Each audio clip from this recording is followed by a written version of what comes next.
Every Democrat in the world declares for 2020, anti-Semites pay tribute to the Holocaust, and Twitter decides that maybe we shouldn't tell journalists who are unemployed to learn to code. I'm Ben Shapiro. This is The Ben Shapiro Show. Well, I hope you had a wonderful, relaxing weekend. I did, until both my kids came down with 103-degree fevers, because that's the way being a parent is. It's fantastic, except when it sucks. Well, we'll get to the news in just 1 second. But first, let's talk about how you can make your company more efficient. How? By getting better employees, of course. I mean, look at the schlubs around you. You need ZipRecruiter. Hiring can be pretty time-consuming. You post a job to several online job boards only to get tons of the wrong resumes. Then you have to sort through all of the resumes just to find a few people with the right skills and experience. Those job sites that overwhelm you with the wrong resumes are not smart, which is why you should be using ZipRecruiter.com/dailywire. Unlike other job sites, ZipRecruiter finds qualified candidates for you. Its powerful matching technology scans thousands of resumes to identify people with the right skills, education, and experience, and then actively invites them to apply to your job. So you get qualified candidates fast. It's no wonder ZipRecruiter is rated #1 by employers in the United States. That rating comes from hiring sites on Trustpilot with over 1,000 reviews. Right now, my listeners can try ZipRecruiter for free at this exclusive web address, ZipRecruiter.com/dailywire. We use ZipRecruiter here at the Daily Wire, and you should use it at your own business. If you love the show, show your support for the show and ZipRecruiter by going to ZipRecruiter.com/dailywire. That's ZipRecruiter.com/dailywire, DAILYWIRE. ZipRecruiter, the smartest way to hire. All right, so we begin today with the big announcement. Oh, I know everyone in California was waiting for it, just so excited about our garbage Attorney General, Kamala Harris, our garbage Senator Kamala Harris, deciding that she was going to run for President of the United States. It was all super exciting because she's basically like Hillary Clinton, except even more intersectional, which is just amazing. So she gave her opening speech, her I'm going to run for president speech, based on 0 actual accomplishments in office. She's been senator for about 5 minutes, so she's following the Barack Obama path to glory. Kamala Harris's career as a senator has been, shall we say, testy. She spent most of the Kavanaugh hearings suggesting that religious people were terrible and also that Brett Kavanaugh is a gang rapist. That seems like a great platform to run on a unifying theme. So Kamala Harris announced yesterday in Oakland. Number one, important to note, she drew a big crowd in Oakland. That's not that hard to do for people like Kamala Harris. And I'm not talking about her race. I'm talking about the fact that if you are a lefty in Oakland, Donald Trump won 5% of the vote in Oakland in 2016. 5%. She was introduced by Libby Schaaf. For people who don't remember the Oakland mayor, Libby Schaaf is such a leftist. She's such a crazy leftist that she actually probably obstructed justice when she informed illegal immigrants in her own city of an upcoming ICE raid. In February, Schaaf issued a public warning for the immigrant communities in her city that U.S. Immigration and Customs Enforcement agents in San Francisco were going to be engaging in raids of illegal immigrant criminals. So she warned criminals, and they all escaped. She was the person who decided to introduce Kamala Harris. So that's where Kamala Harris is. Kamala Harris is a very, very far-left character. She's masquerading as a middle-of-the-road character so that she can get ahead in these primaries. Now, she has some advantages a lot of the other Democratic candidates don't. And if you had to handicap the race right now, you would think that she would have a pretty heavy advantage. Number one, she checks 2 intersectional boxes. She is a woman and she is black. A heavy dose of the Democratic base is black. About 30% of the Democratic primary base in 2008 was black. That's what allowed Barack Obama to defeat Hillary Clinton, despite the fact that I believe in the end she won more popular votes in the primaries than he did. Well, Kamala Harris is going to have, I think, some of those same advantages because she is the only black candidate who has yet declared running for president.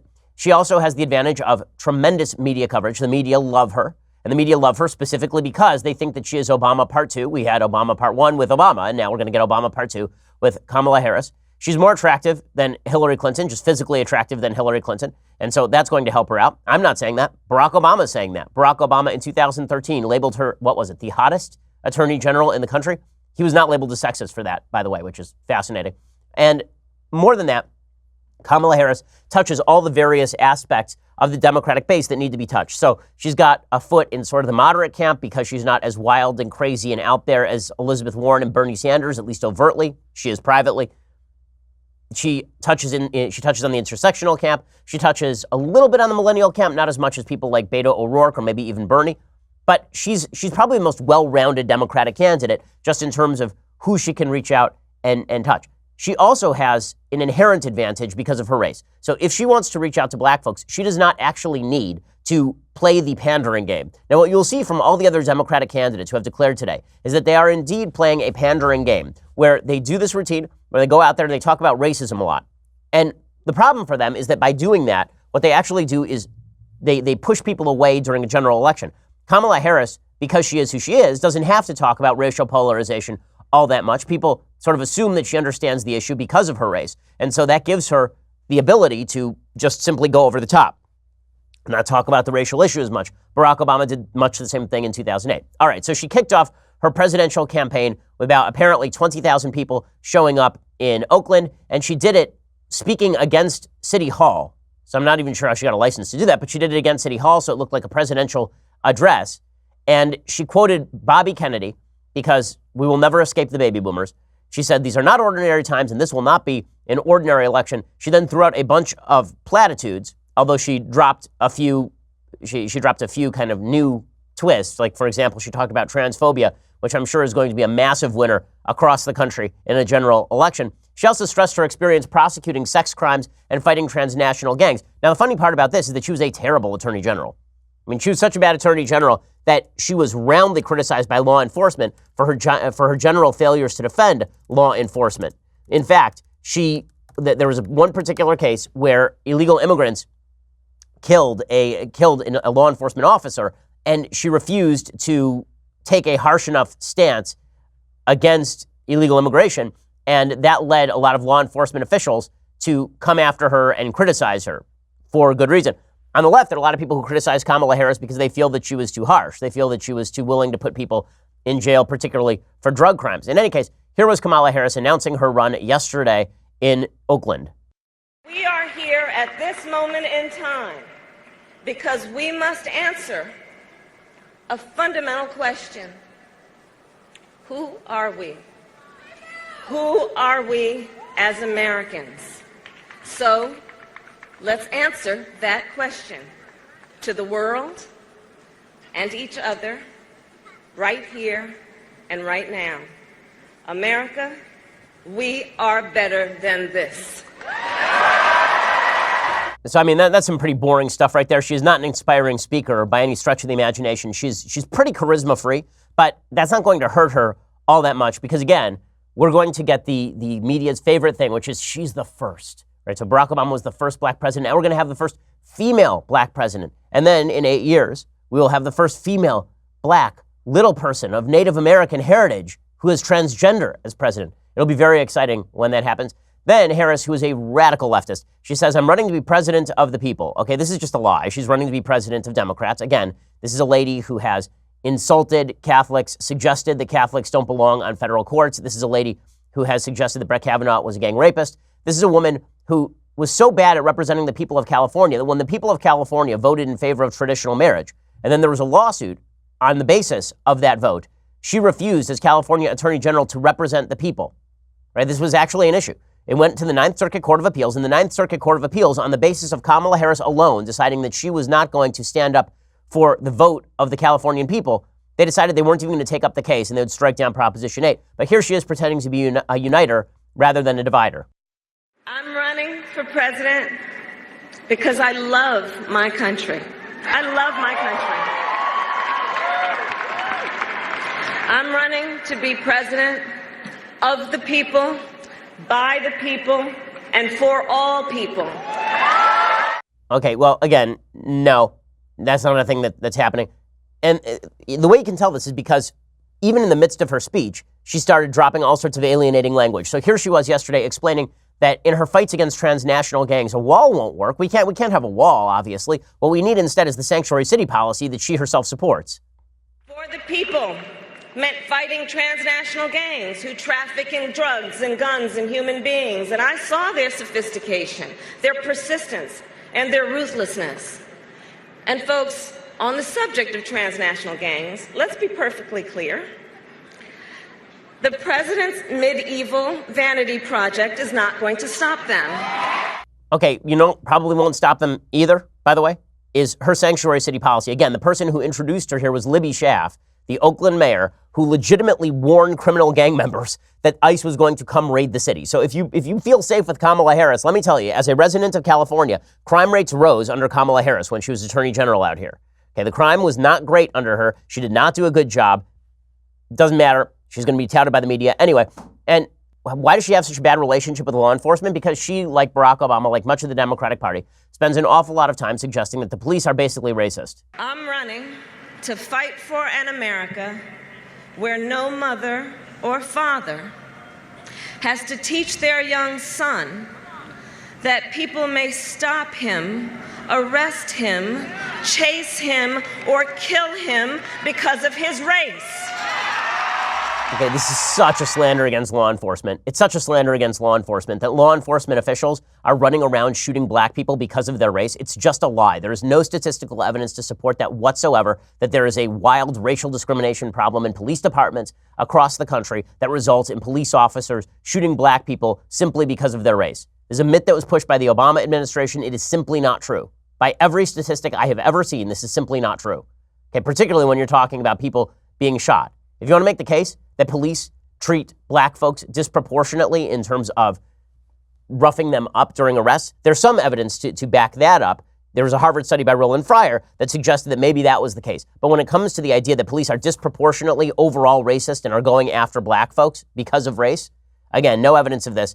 But look, she's a radical and the media love this. Now, she does have a pretty big problem with her resume, and I'm going to explain this in just 1 second. But first, let's talk about birthdays, anniversaries, Valentine's Days. These things are just around the corner. So when you're looking for the biggest and best quality roses out there, you need to talk to my friends at 1-800-Flowers.com. Right now, you can get 18 red roses for $29.99 or upgrade to 24 red roses for $10 more. This is a fantastic offer from 1-800-Flowers. I've been using 1-800-Flowers for years. I mean, every time I'm on the road, I send my wife flowers because that's just the kind of husband I am. But you can also be a great husband, be a great partner. 18 red roses for $29.99 or upgrade to 24 red roses for $10 more. It makes it easy to shop. The quality is fantastic. It's better than anything you're going to get at the local grocery store. Roses from 1-800-Flowers are picked at their peak, and they're shipped overnight to ensure freshness and her amazement. 18 red roses for $29.99 or upgrade again to 24 red roses for $10 more. It's the perfect reward for thinking ahead and ordering early. Bouquet prices will indeed be going up soon, so you do want to order early. Pick your delivery date.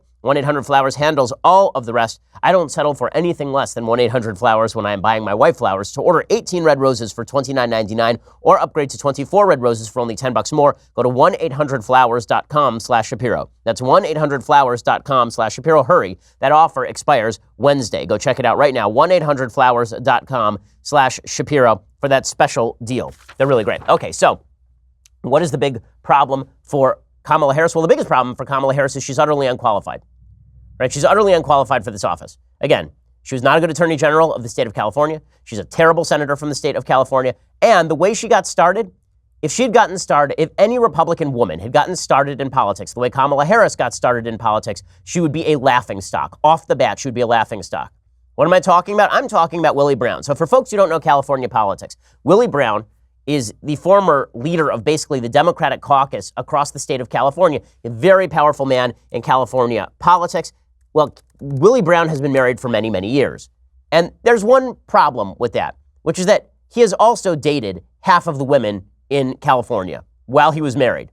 Yeah, he's a bit of a douchebag. Brown served as San Francisco mayor from 1996 until January 2004.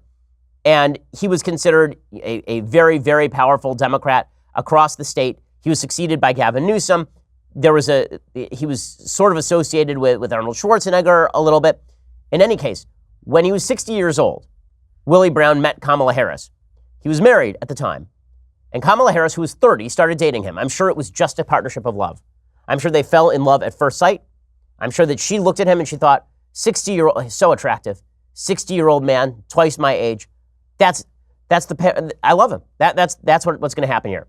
Or alternatively, and this is not cynical, this is just the fact, he gave her a bunch of jobs. How do I know he gave her a bunch of jobs? Because he says so in an editorial for the San Francisco Chronicle today. Okay, here's what he writes. I've been peppered with calls from the national media about my relationship with Kamala Harris, particularly since it became obvious that she was going to run for president. Most of them I have not returned. Yes, we dated. It was more than 20 years ago. He was married at the time. He was 60. She was 30. Yes, I may have influenced her career by appointing her to 2 state commissions when I was Assembly Speaker. First of all, that's just an outright admission of corruption. That you were nailing somebody and so you appointed them to state commissions when you were Assembly Speaker? Like, how is that okay? I'm wondering. How is that not just blatant corruption? Of course, it is blatant corruption. By the way, both of those jobs were near 6-figure salaries for nothing, for doing nothing, except for presumably dating a married man. And then he says, I certainly helped her with her first race for district attorney in San Francisco. I've also helped the careers of Nancy Pelosi, Gavin Newsom, Dianne Feinstein, and a host of other politicians. Oh, really? Did you date them also? I missed the part where you were dating Gavin Newsom. I missed the part where you were dating him and presumably enjoying each other. And then you decided that you were going to help Gavin Newsom with his mayoral run. Missed that part. He says, the difference is that Harris is the only one who, after I helped her, sent word that I would be indicted if I so much as jaywalked while she was DA. Right, because she has to say that, because if she doesn't say that, then it looks like open corruption. Because that's politics for you. Wow, just amazing stuff. In a second, I'm going to explain why nobody in the media is going to pay attention. They're going to call it sexist if you mention this story. Right? If you mention this story, it's... Okay, so the media are going to say that Willie Brown did something terrible by mentioning this. Except for the fact that, again, if any Republican ever had done anything like this, they would be a laughingstock. Let's say, for example, that Sarah Palin, when she was selected for vice president, it had come out that she dated George H.W. Bush while he was married to Barbara, and that he made sure that she got her start in Alaska politics. You think that might have been a bit of an issue for her VP run? You think? Or no? If it turned out that Nikki Haley, for example, had gotten into politics by dating a man twice her age who then gave her political favors, you might think that'd be used as a club by the media? Yeah, I think so. Unless you think that this is a sexist thing, it is not. You know how many times I have mocked John Kerry? John Kerry, former 2004 candidate and Secretary of State. I've mocked him 1 million times for having married Teresa. He married one rich woman and then divorced her and then married another rich woman and then lived off her fortune. It's always seen, and it should be seen, as a bad thing in American politics to marry for political purposes. This was the rip on Hillary Clinton, too, by the way, is that she lived off her husband's name and lived off of his coattails so that she could then run for senator and president and be Secretary of State. Kamala Harris is not a feminist icon if she was dating Willie Brown so she could get appointed to a bunch of positions while he was married, by the way. I know we gloss over this in American life now. And on both sides, in both political parties, we have ignored the idea that adultery is bad.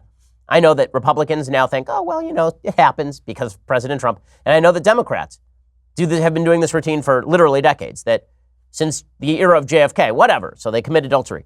It's kind of bad when you are the other woman to a married man who is then providing you with giveaway jobs in the California state government. That's kind of bad. Now, nobody's going to attack her on this because if other Democrats do, then she will claim sexism. President Trump might, because President Trump has no limits. One of the beautiful things about the man is that he will say anything at any time. But should that be an issue? Of course that should be an issue. It is obvious, overt corruption. And she should have to answer questions about that. And she shouldn't be able to shy away with answers like, oh yeah, I fell deeply in love with Willie Brown when he was 60 and I was 30. Yeah, that's a thing that happens all the time. I know lots of 60-year-old men. You know how many of them who are kind of middle-class schlubs who aren't powerful men in politics are getting 30-year-old up-and-coming law student girlfriends? Tons of them. Tons. Just it happens all the time.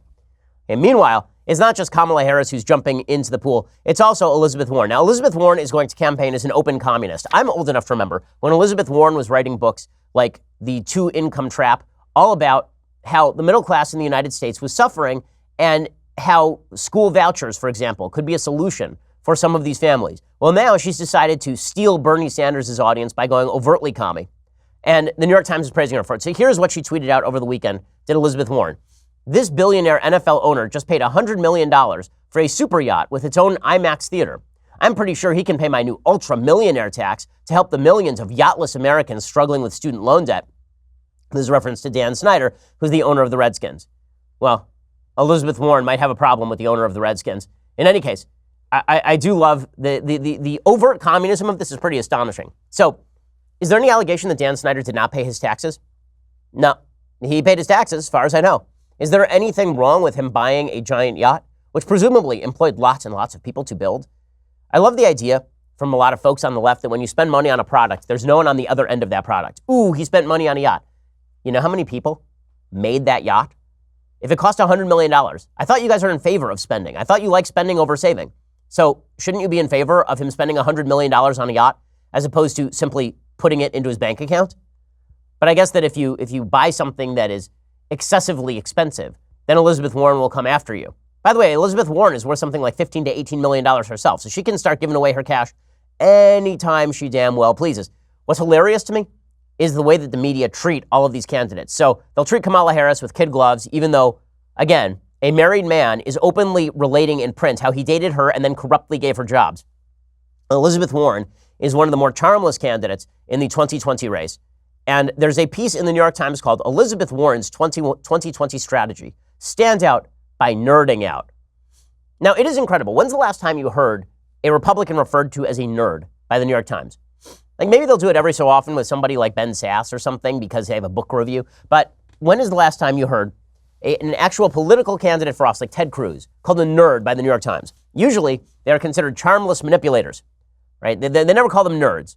If a Republican fails to connect to people, that's because that Republican is cold and calculating and Machiavellian. When a Democrat fails to connect to the people, it's because they're just too smart. Al Gore was just too smart.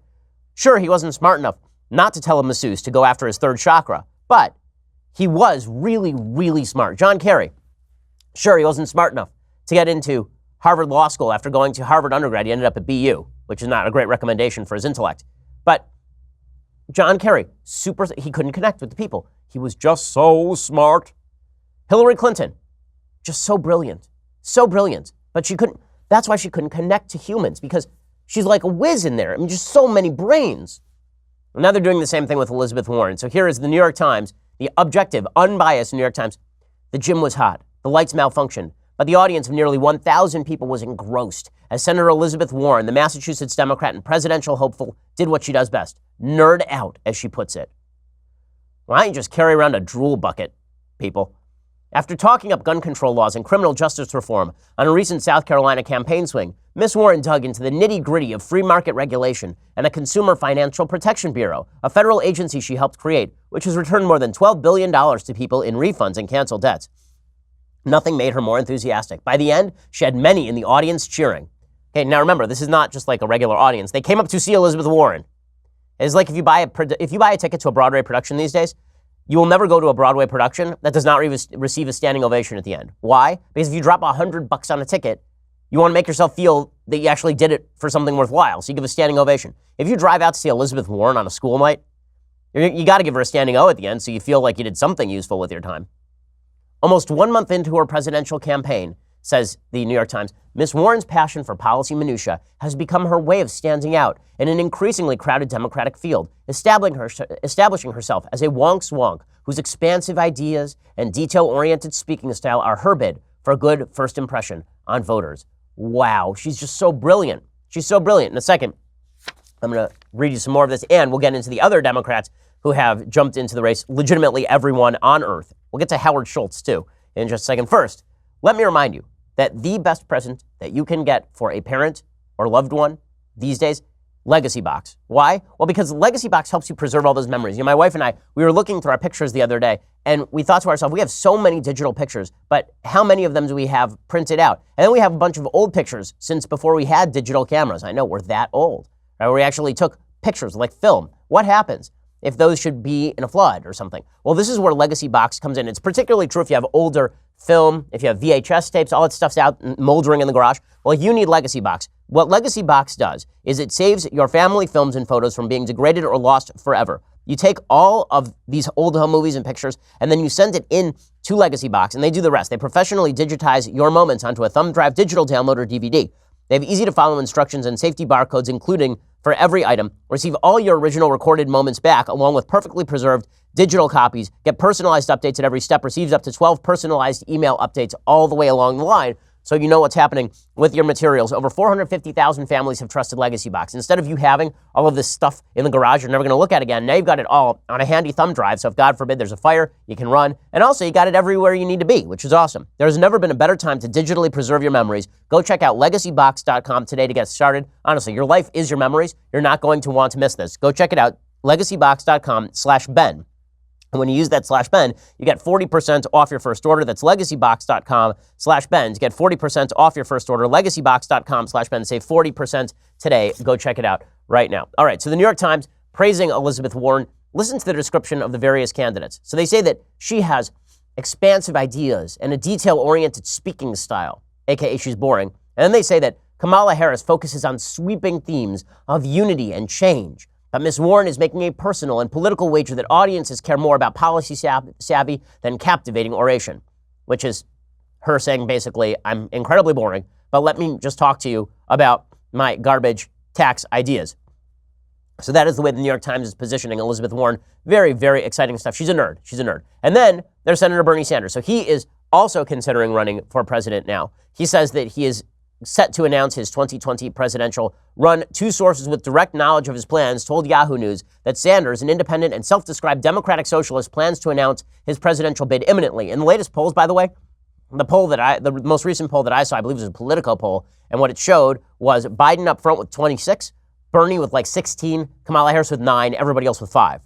So Sanders is still a presence in the race. He's still charming to millennials for the same reason that like old people at the old age home are sometimes charming to young people.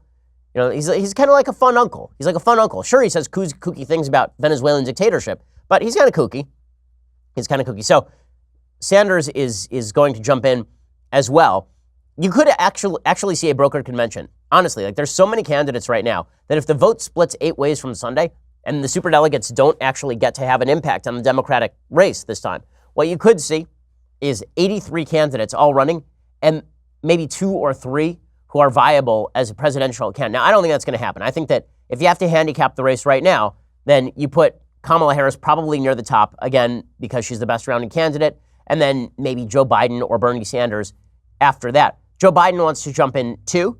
Biden is doing exactly what I suggested earlier in the show. Joe Biden wants to appeal to minority Americans. He knows that the only way he wins the primaries is if he gets black folks to vote for him. Well, now he's got a challenge because Kamala Harris is in the race. So here he is talking about racism. Joseph R. McBiden, the same guy who once said that all people who run 7-Elevens are Indian, and who said that Mitt Romney wants to put black people back in chains. Here's Joe Biden going off on race. The bottom line is we have a lot to root out, but most of all, there's systematic racism that most of us whites don't like to acknowledge even exists. We don't even consciously acknowledge it, but it's been built into every aspect of our system. White America has to admit there's still a systematic racism, and it goes almost unnoticed by so many of us. Super weird how that systematic racism magically disappeared for like 8 years there. And then now it's back. Boom! Check that stuff out. Whoa! Where'd that racism come from? Oh, it came from people didn't elect Democrats. So all the racism is back. Even Hillary Clinton is still thinking about running. Now, Hillary would not win the nomination because Democrats do not want this again. They just don't. But would she be at the top of the polls initially? Yeah, she would. Okay, apparently, according to CNN White House correspondent Jeff Zeleny, he said on Sunday that Clinton told people as recently as this week she isn't closing the doors to the idea of running in 2020. According to Zeleny, I'm told by 3 people that as recently as this week, she was telling people that, look, given all this news from the indictments, particularly the Roger Stone indictment, she talked to several people saying, look, I'm not closing the doors to this. It doesn't mean there's a campaign in waiting or a plan in the works. She said last October she would still like to be president. By the way, if she ran again against President Trump, I am not certain she doesn't win. Not because she is better at campaigning, but simply because the reason she lost last time is because people assumed she was going to win and she's deeply unlikable. Well, she's still deeply unlikable, but there are going to be a lot of Hillary revenge voters out there. Here's the problem for Democrats. They have so many people running that you could see an incredibly fractious primary, and that's exactly what Republicans are hoping for. It's one of the reasons why they've closed the doors to the possibility of a strong primary run inside their own party. They're hoping if Republicans consolidate around Trump early and Democrats savage each other, that will end up dividing the party. Well, what's kind of surprising is that a lot of Republicans are also apparently negative on Howard Schultz running. So Howard Schultz is the CEO of Starbucks, the former CEO of Starbucks. I think he stepped down recently. And he announced on 60 Minutes that he might run for president. Now, he is just what the radical left is looking for. An older white guy who's a billionaire and head of a corporation. I know. It's just what people have been looking for. But if he runs as a moderate, he could take votes away from a radical left candidate in the Democratic Party. So here is Howard Schultz expressing his wish to run. Do you worry that you're going to siphon votes away from the Democrats and thereby ensure that President Trump has a second term? I want to see the American people win. I want to see America win. I don't care if you're Democrat, Independent, Libertarian, Republican. Bring me your ideas, and I will be an independent person who will embrace those ideas. Okay, first of all, what I love is that Democrats have gone nuts over this. How many Democrats are actually going to vote for Howard Schultz? The same number of Republicans who are going to vote for Michael Bloomberg, okay? It's a very limited number of folks. But you're seeing Democrats go off the wall about this because they are afraid that somebody will come in and split the vote again. They think that the libertarian vote is what won Donald Trump the presidency.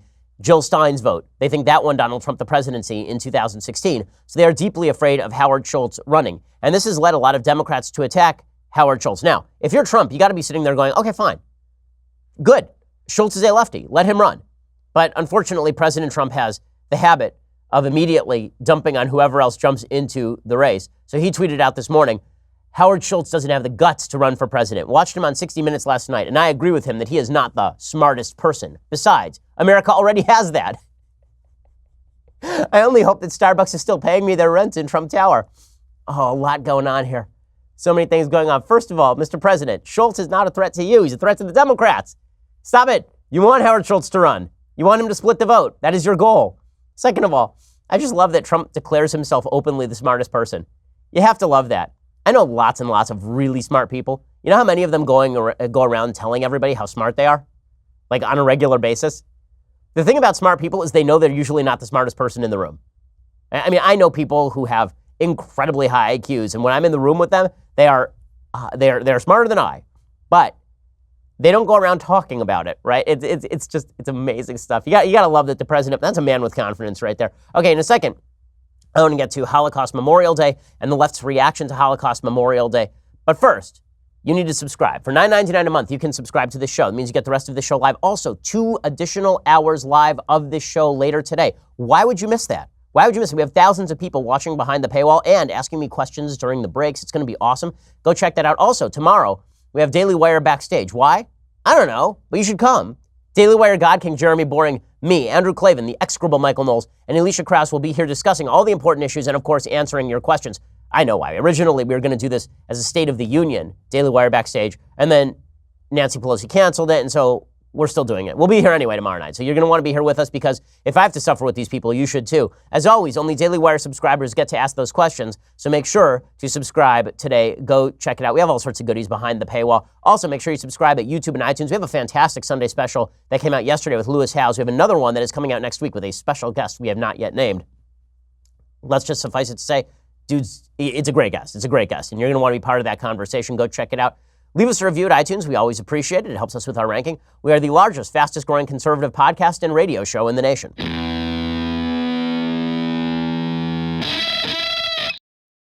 Alrighty, so I want to talk for a second about Holocaust Remembrance Day. So International Holocaust Remembrance Day is not Yom HaZikaron. Yom HaZikaron is Holocaust Memorial Day. It's celebrated in Israel in early May, like May 7th. International Holocaust Remembrance Day is sort of celebrated, well, commemorated worldwide. And what's amazing about the commemorations for the Holocaust is how few people actually know jack squat about the Holocaust. There's a poll that showed that 2/3 of Americans, 2/3, did not know anything about the Holocaust, particularly 2/3 of millennials don't know what Auschwitz was, which is an amazing, amazing thing. I mean, that's just tremendous ignorance of history. According to a 2018 poll, 2/3 of American millennials surveyed in a recent poll cannot identify what Auschwitz is, according to a study released on Holocaust Remembrance Day that found that knowledge of the genocide that killed 6 million Jews during World War II is not robust among American adults. 22% of millennials said they had not heard of the Holocaust or are not sure whether they have heard of it. That's twice the percentage of U.S. adults as a whole who said the same.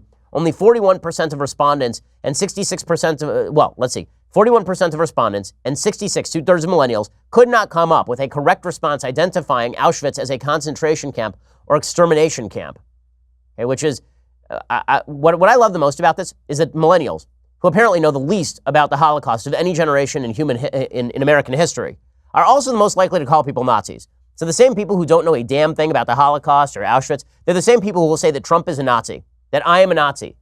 Right? That this is the way that this works. The less you know about the Holocaust, the more you throw around the term Holocaust as though you know what the term Holocaust means. And the worse it is.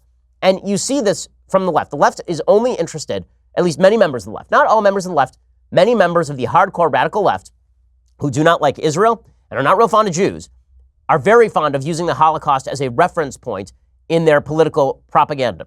So let's take, for example, Planned Parenthood. So Planned Parenthood, lest you forget, is an organization that slaughters some 300,000 unborn children every year. Okay, they are the closest thing to a murderous organization in the United States right now. And Planned Parenthood Action tweeted out this, right? On Holocaust Memorial Day, we remember the tremendous, immeasurable human cost of bigotry, and we reaffirm that there can be no place for anti-Semitism, racism, homophobia, transphobia, or any form of hatred in our communities, our politics, and our country. Okay, this is very typical of the intersectional left. Instead of talking about the specific hatred of Jews, which is what Holocaust Memorial Day is about, or about the dehumanization of innocents for purposes of slaughtering them en masse, which might undercut Planned Parenthood's entire business plan. Instead, they sort of do this vague gloss on the Holocaust, where the Holocaust is just a bad thing that happened because of racism. The Holocaust is just, racism is bad. That's the lesson that we take away from the Holocaust. Not that you cannot dehumanize your political opposition. Not that you should not dehumanize entire groups of people for purposes of murdering them. Not that you might want to think about anti-Semitism in its own context, as opposed to as a subset of a broader racist rubric. Instead, they just cite the Holocaust as a way to beat up on people who, for example, believe in biological sex or also believe that you shouldn't kill babies. This is how the Women's March can proclaim that it opposes bigotry, even while its leaders call for anti-Semitic boycotts against Israel from the podium at the Women's March. See, here's the thing about the Holocaust. The more specific you get about the Holocaust, the less likely you are to actually invoke it as an analog, as a basis of comparison. When folks in the pro-life movement talk about a Holocaust of the unborn, that's a very specific charge. The charge is that there are groups of people who are dehumanizing a specific subset of humanity for purposes of exterminating them. That's very specific. When people say, everybody I don't like is a Nazi, that's them taking the Holocaust and taking Nazism and then zooming out with the lens so far that the Holocaust and Nazism become meaningless. And this is very common. This is how you get people like Jeremy Corbyn, who's an open anti-Semite, tweeting this out. Jeremy Corbyn is the head of the Labour Party. He's so anti-Semitic that people inside his own party have had to run screaming from him. He tweeted out, in memory of the millions of Jewish people and others who perished in the Holocaust, let us never allow anti-Semitism or any other form of racism to disfigure our society. Jeremy Corbyn is an open anti-Semite who has backed Hamas and Hezbollah. He has worked with them to speak in the parliament. He's an ardent Israel hater who is associated with characters who actually repeat the medieval blood libel that Jews are using the blood of non-Jewish children for various purposes. He has worked with Holocaust deniers in the past, and Jeremy Corbyn is tweeting that out. Why? Because for people of the radical left, the Holocaust is only important so long as you can use it as a club against your political opponent. Same thing for Representative Ilhan Omar, the Democrat from Minnesota. Now, you remember Ilhan Omar from such glorious things as tweeting out that Israel was hypnotizing the world and may Allah awaken everyone. Well, over the weekend, she tweeted out an ADL tweet. Okay, that said, right-wing extremists committed nearly every extremist murder in 2018. It was an older tweet from the ADL, and also that report was deeply flawed. Okay, the report was deeply flawed, not because right-wing extremists don't commit murder, but because the ADL's case that there was an increase in the number of murders in the United States is simply not true. Ilhan Omar tweeted out, today we remember the murder of 17 million people, including 6 million Jews at the hands of the Nazis. First of all, necessary to point out that there's a difference between people who are innocent who died during World War II and the Holocaust, which was the systemic targeting and killing of a specific group of humans. Okay, at best, 10 million people were killed in the Holocaust. Even that is upper end in terms of systemic targeting of particular groups. 6 million people who were Jews were specifically targeted because they had the last name that ended in Stein or Berg. Okay, with the rise of anti-Semitic and neo-Nazi ideology, writes Ilhan Omar, it's more important than ever that we learn from the atrocities of the past and commit to fighting intolerance. Hashtag Holocaust Memorial. Yes, I want to hear from the lady who has backed terrorists in the past against Jews and joins with people who want boycott of Israel to destroy the only Jewish country on planet Earth to talk about the Holocaust and to talk about anti-Semitism. It's amazing how many folks from the left are willing to use terminology they actively do not know anything about or know better than to use in order to push their political agenda. It truly is an astonishing thing and shows how cynical so many of these folks are. Ilhan Omar and Jeremy Corbyn paying attention to the Planned Parenthood, pretending they care about the Holocaust. Yeah, give me a break. Give me a break. Okay, meanwhile, there's this amazing thing that's happening on Twitter according to John Levine. Okay, John Levine is a media editor over at The Wrap, and he tweeted this out earlier. I'm told by a person in the know that tweeting "learn to code" at any recently laid off journalist will be treated as abusive behavior and as a violation of Twitter's terms of service. Now, to understand why this is hilarious and ridiculous, you have to understand what's happening. So BuzzFeed recently laid off a couple of hundred journalists. Now, I'm in the journalism business, the opinion journalism business, and I'm never happy to see journalists laid off of any particular stripe because I like more opinion. I like people battling it out. I think it's good for the country when we have people battling it out. It is also true that a lot of these enterprises expanded too fast and then had to contract because they did not control their growth. Instead, they simply hired a lot of people on the basis of projected future growth as opposed to cash flow, and now they've had to fire a lot of people.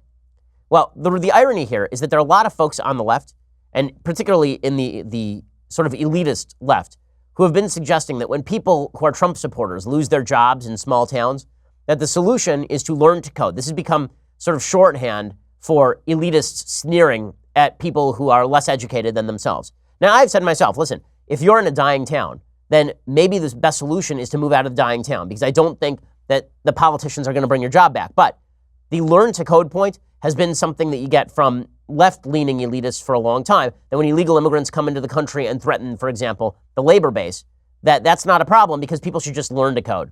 Well, now these journalists are being laid off, and a lot of people who are Trump supporters are going after the journalists saying, well, look, you lost your job, it ain't coming back, so learn to code. Well, John Levine is now reporting that Twitter is going to ban people for telling journalists to learn to code. That's right, our nation's bravest firefighters, the intrepid people out there every day bringing you the truth, cannot handle somebody telling them to learn to code. Okay, yeah, sure. Twitter, that's not a mockery of anything. It's no reason, that doesn't make a mockery of these journalists. It doesn't make them look like children and pansies to be very upset about learn to code. Come on. It's just, I love it. Just amazing. You know, what's good for the goose is not good for the gander in the media. And this is why Jim Acosta is going to be writing a book about Jim Acosta being a victim, because Jim Acosta loves Jim Acosta.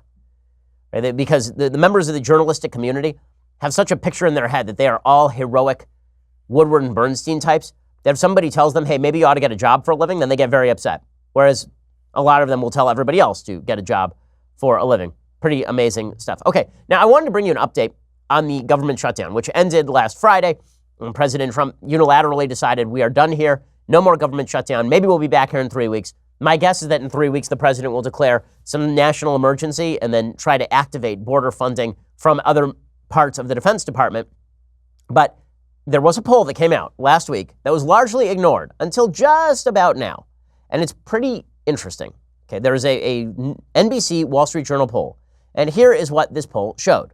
What this poll showed is that by popularity, who was the least popular? Who was the least popular politician during the actual shutdown?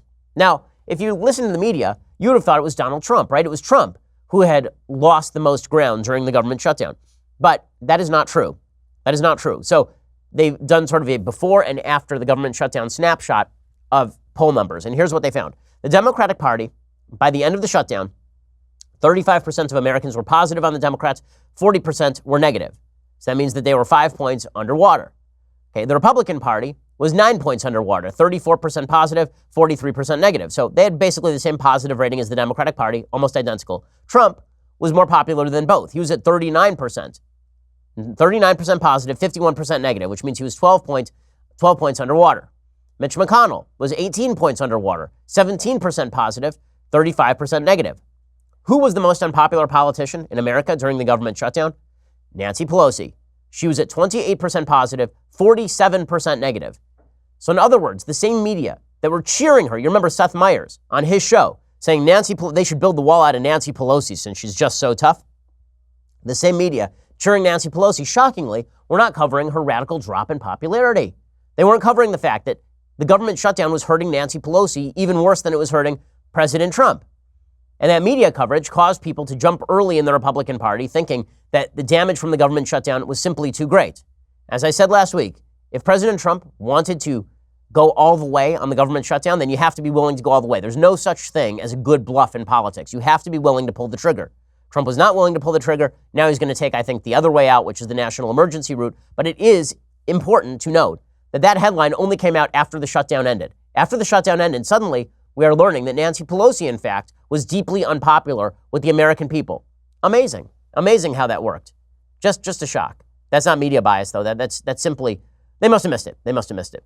And meanwhile, there's still aftermath from the Roger Stone indictment last week. So Roger Stone, as you recall, was arrested last week on charges that he lied to the House Intelligence Committee, the Senate Intelligence Committee, the FBI. Over the weekend, Stone went off on the FBI. He was very upset at the FBI, obviously. He said these are Gestapo tactics, which, again, no, they're not. A warrant and an arrest for lying to law enforcement, that's not the Gestapo. Please do not make Holocaust comparisons that are completely stupid. I'm 66 years old. I don't own a firearm. I have no prior criminal record. My passport has expired. The special counsel's office is well aware of the fact that I'm represented. The idea that a 29-member SWAT team in full tactical gear with assault weapons would surround my house, expensive show of force to try to depict me as public enemy number one, the OG. It's an attempt to poison the jury pool. These are Gestapo tactics. No, they're not Gestapo tactics, but was it over the top? Yes. Now, he is saying that he may in fact cooperate with Robert Mueller's probe.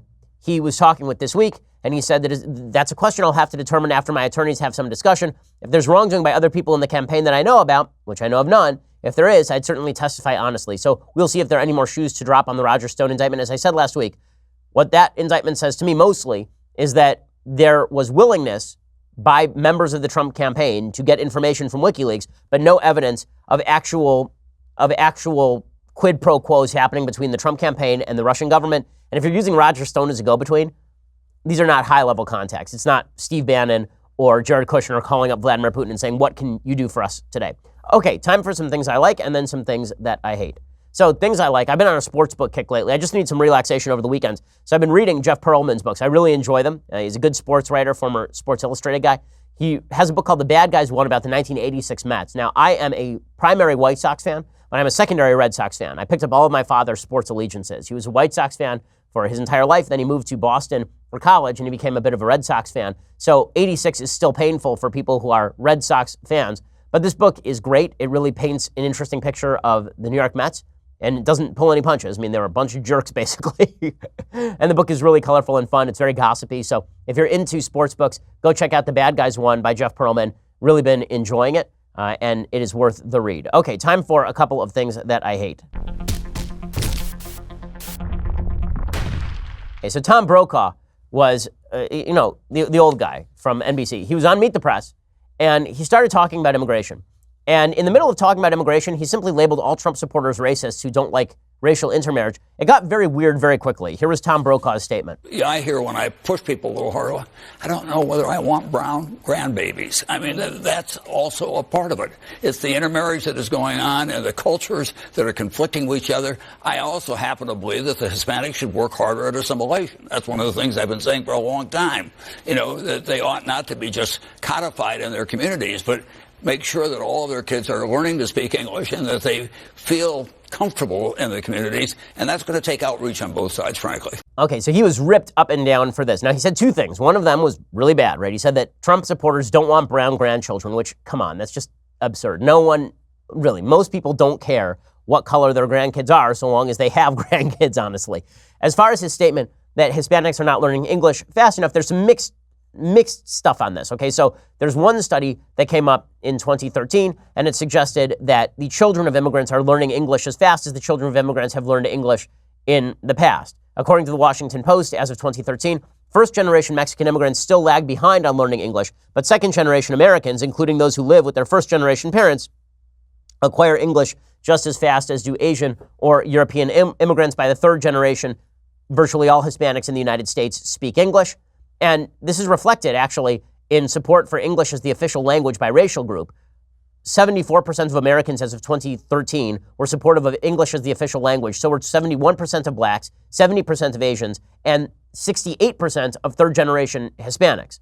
So, people are, according to that data, learning English quickly. However, there's other research that sort of suggests differently. According to NPR, there's a study conducted by the Philadelphia Education Research Consortium. It looked at English learners who entered the district as kindergarteners in 2008 and their progress through the end of the third grade. And what it found is that students whose home language was Spanish were considerably less likely to reach proficiency than any other subgroup. Spanish speakers were almost half as likely as Chinese speakers to cross the proficiency threshold. So what this suggests is that this isn't really a Hispanic problem. What this really is an American problem where we are not encouraging people to assimilate. And in places like California, we are engaging in bilingual education, right? You should not be engaging in bilingual education.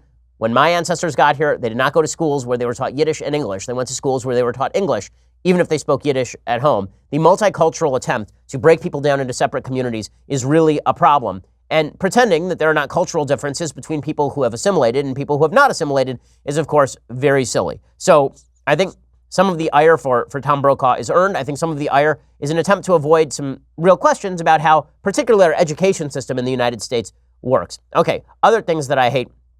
Dan Savage, who is just a sleazeball. Dan Savage was on Bill Maher's show.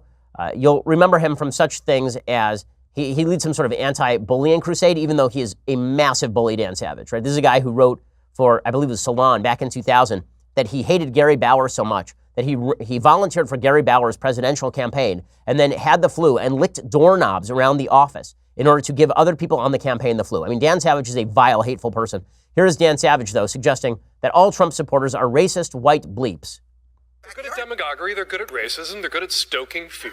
All the stuff, everybody's like, oh, it's economic anxiety, oh, it's the working class, all those first reaction to Trump's wins, all the research, all the social science research and data since have proven that it's racist, white, dumb in our anti-democratic system. Okay, if this is how Democrats want to see it, they will lose. I mean, if they really want to alienate everybody in the middle of the country by calling them racist white dumb bleeps, keep going with that. Keep going with that. That'll get you a lot of applause in places like Los Angeles, but it ain't going to get you a lot of applause in places that you need to win in the middle of the country. If you want to have a shot in Georgia, you probably shouldn't be calling people racist white bleeps for considering the possibility of voting for Donald Trump. Now, maybe, look, the worst case scenario here is that Trump has been so off-putting in his years in office that he actually alienates the American people into voting for an open radical, an open socialist. That would be a disaster. But if Democrats continue with this theme that everybody who doesn't think like them is a racist, evil person, then America is not only irrevocably broken, but Democrats, I think, will have a worse shot at winning election. You can't just insult Americans. You can't insult your way into the White House. You can insult other candidates into the White House. Donald Trump did that. You can't insult the American people into the White House. It just doesn't work that way. All right, well, we will be back here later today. We have 2 more live hours coming up later, which is why you should subscribe, because there's so many goodies. If you're not subscribing, you're missing out. Go check it out. We'll see you here tomorrow. If not, I'm Ben Shapiro. This is The Ben Shapiro Show. The Ben Shapiro Show is produced by Senya Villarreal, executive producer Jeremy Boring, senior producer Jonathan Hay. Our supervising producer is Mathis Glover, and our technical producer is Austin Stevens. Edited by Adam Sayevitz. Audio is mixed by Mike Caromina. Hair and makeup is by Jesua Olvera. Production assistant Nick Sheehan. The Ben Shapiro Show is a Daily Wire production. Copyright Daily Wire 2019.